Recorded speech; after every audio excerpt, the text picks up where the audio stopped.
नमस्कार मित्रांनो, मनी मॅनेजर्सच्या निफ्टी ॲनालिसिसमध्ये आपले स्वागत आहे। काल निफ्टी गॅपडाऊन ओपन झाली 24,259ला आणि 9:30ला 24,207चा लो घेऊन अपसाईड मूव्ह केले।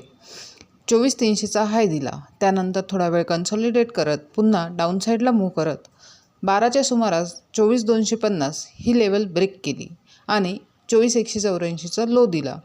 त्यानंतर 24,235ला एक रिट्रेसमेंट घेत पुन्हा डाऊनसाईड मूव्ह केले। ही मूव्ह होत असतानाच 1:45च्या सुमारास इराण अटॅक झाल्याने पुन्हा न्यूज बेस सेलिंग झाली आणि 23,805चा लो दिला। ओव्हरऑल मार्केट साईडवेज मूव्ह करत असताना ग्लोबल न्यूजमुळे पुन्हा अनसर्टेनिटी निर्माण झाली आणि अर्ध्या तासामध्येच निफ्टीने 400 पॉईंटचा फॉल दिला आणि 24,882ला क्लोज झाली।